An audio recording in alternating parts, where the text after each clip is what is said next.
মানে রকিব ভাইয়া মানে হচ্ছে রাজু ভাইয়ার একটা টেন্ডেন্সি আছে হচ্ছে উনি প্রত্যেক সিনে হচ্ছে ওনাকে করতে বলবে 2 লাইন, উনি এক্সট্রা আরও 2 লাইন বলবে।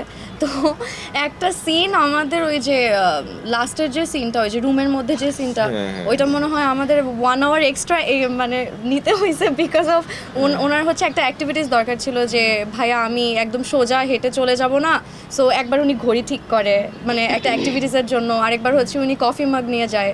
সো এরকমই ছোটোখাটো আরও মজার মজার কিছু সিন আছে, যেমন আমি রাজু ভাইয়ের সাথে আমার মোস্ট অফ দ্য সিন করতে আমার খুব মজা লাগছে। প্লাস হচ্ছে আমার এন্ট্রি সিনে হচ্ছে দেওয়া ওয়াজ আ ডায়লগ যে যেই চাচা পালায় যে বিয়ে করছিল ওই চাচা। সো এই ছোটো ছোটো সিন আসলে এগুলো খুব মানে ফান ফুর্তি নিয়েই করা। তুমি জিব্বাই কেমনটা একটু দিয়ে দেখা দাও। সো রিসেন্টলি খুব একটা মানে ওভারওয়েলমিং একটা ইনসিডেন্ট হয়েছে আমার সাথে।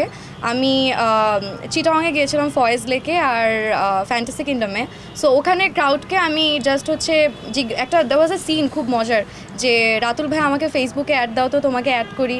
সো প্রোফাইলের নাম কি আমি জিজ্ঞেস করছিলাম সবাইকে, এভরিওয়ান শাউটেড যে অ্যাঞ্জেল চালু অ্যাঞ্জেল চালু। সো এটা দিয়ে আসলে বোঝা যায় যে মানুষ কতটা মানে কতটা কাজটা পৌঁছাইছে মানুষের কাছে, অ্যান্ড হচ্ছে যে মানুষ কতটা অ্যাকসেপ্ট করছে কাজটা। So that's actually the love of our audience through hour project. আমার ফ্যামিলিতে আমি তো ঈদটা বরিশালে করেছিলাম। সো আমি আমার ফ্রেন্ডের বাসায় ছিলাম একটা, তো ওরা হচ্ছে জয়েন্ট ফ্যামিলি। তো এভরিওয়ান লাইক সবাই হচ্ছে একসাথে বসে তোমাদের গল্প দেখছে। অ্যান্ড ঢাকা আসার পর মা আমাকে বলে আমার মেজো মামা মারা গেছেন। তো মা বলে যে দেওয়া ওয়াজ এ সিন লাস্টে মিঠু আপা বলে যে আমার রাঙা ভাইজান মানে অনেক ফর্সা ছিল, রাঙা ভাইজানকে হচ্ছে যে আমি অনেক ভালোবাসতাম, দেখতে একদম রাঙা ভাইজানের মতন হয়েছে। সো আমার মা ওই সিনটাতে ওয়াজ একদম মানে থাকে না মানে ইমোশনালি আর কি কানেক্টেড হয়েছে। সো তোমাদের গল্পর প্রত্যেকটা সিকোয়েন্স এতটাই হচ্ছে ফ্যামিলির সাথে ইন্টার কানেক্টেড, মানে আমার আশেপাশে যারা ছিল, আমার মেজো মামি ফোন দিছে আমাকে কাজটা দেখে।